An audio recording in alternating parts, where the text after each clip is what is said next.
Assalamualaikum warahmatullahi wabarakatuh. Saya Ade Kurniawan Pratama. Dan saya Widya Nuryansyah.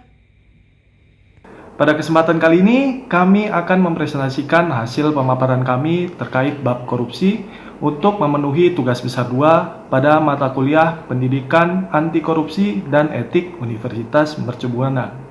Baiklah, berikut hasil dari pemaparan kami. Korupsi. Korupsi adalah istilah yang berasal dari bahasa Yunani, yaitu koruptio, yang berarti perbuatan yang tidak baik, buruk, curang, dapat disuap, tidak bermoral, menyimpang dari kesucian, melanggar norma-norma agama material, mental, dan hukum. Kemudian integritas. Menurut Komisi Pemberantasan Korupsi Republik Indonesia, integritas adalah bertindak dengan cara yang konsisten dengan apa yang dikatakan. Nilai integritas merupakan kesatuan antara pola pikir, perasaan, ucapan, dan perilaku yang selaras dengan hati nurani dan norma yang berlaku. Baik, selanjutnya faktor-faktor penyebab korupsi. Faktor penyebab korupsi bisa datang dari faktor internal dan eksternal. Faktor penyebab internal yaitu yang satu, sifat manusia yang serakah, tamak, rakus. Keserakahan dan tamak adalah sifat yang membuat seseorang selalu tidak merasa cukup atas apa yang dimiliki. Selalu ingin lebih. Dengan sifat tamak, seseorang menjadi berlebihan mencintai harta. 2. Gaya hidup konsumtif. Korupsi bisa terjadi jika seseorang melakukan gaya hidup konsumtif namun tidak diimbangi dengan pendapatan yang memadai. 3. Moral yang lemah. Aspek lemah moral misalnya lemahnya keimanan, kejujuran, atau rasa malu melakukan tindakan korupsi. Jika moral seseorang lemah, maka godaan korupsi yang datang akan sulit ditepis. Faktor penyebab eksternal. Yang pertama adalah aspek sosial. Kehidupan sosial seseorang berpengaruh dalam mendorong terjadinya korupsi, terutama dari keluarga.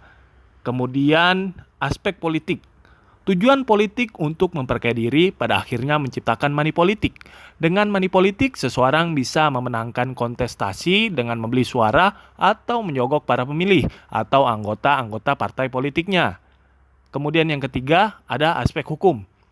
Koruptor akan mencari celah di perundang-undangan untuk bisa melakukan aksinya. Selain itu, penegakan hukum yang tidak bisa menimbulkan efek jera akan membuat koruptor semakin berani dan korupsi terus terjadi. Korupsi dalam perspektif undang-undang. Korupsi sendiri diatur dalam undang-undang negara kita. Contohnya adalah 1. Tercantum dalam Undang-Undang Nomor 20 Tahun 2001 tentang perubahan atas Undang-Undang Nomor 31 Tahun 1999 tentang pemberantasan tindak pidana korupsi.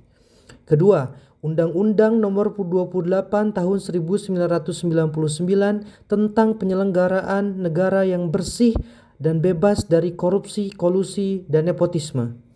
Yang ketiga, tercantum dalam Undang-Undang Nomor 31 Tahun 1999 tentang pemberantasan tindak pidana korupsi. Pasal 2 Undang-Undang Nomor 31 Tahun 1999 mengatur perbuatan korupsi yang pertama.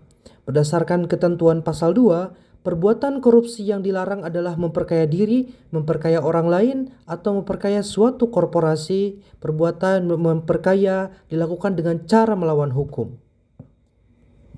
Macam-macam tindak pidana korupsi. Apa saja yang termasuk dalam tindak pidana korupsi? Yang pertama adalah setiap orang yang secara melawan hukum melakukan perbuatan memperkaya diri sendiri atau orang lain atau suatu korporasi yang dapat merugikan keuangan negara atau perekonomian negara. Kemudian yang kedua, setiap orang yang dengan tujuan menguntungkan diri sendiri atau orang lain atau suatu korporasi menyalahgunakan kewenangan, kesempatan, atau sarana yang ada padanya karena jabatan atau kedudukan yang dapat merugikan keuangan negara atau perekonomian negara. Hal ini tercatat dalam pasal 2 dan 3 Undang-Undang Nomor 31 Tahun 1999. Pencegahan korupsi pada sektor pelayanan publik. Upaya yang dapat kita lakukan untuk mencegah tindakan korupsi pada sektor pelayanan publik yaitu dengan cara 1. Memperbaiki sistem dan memantau pengaduan masyarakat. 2. Pemberlakuan kewajiban pelaporan transaksi keuangan tertentu. 3. Pelaporan harta pribadi pemegang kekuasaan dan fungsi publik. Dan keempat, partisipasi Indonesia pada gerakan anti korupsi dan anti pencucian uang di kancah internasional. Peranan mahasiswa dalam pencegahan korupsi. Usaha dalam mencegah maraknya praktik korupsi harus dilakukan oleh seluruh elemen masyarakat, tak terkecuali kaum muda.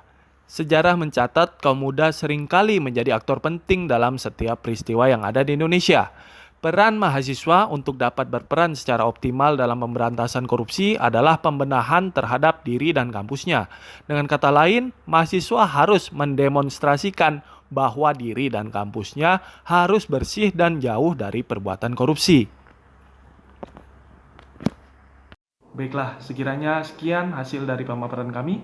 Banyak salahnya kami mohon maaf. Billahi taufik wal hidayah. Wassalamualaikum warahmatullahi wabarakatuh.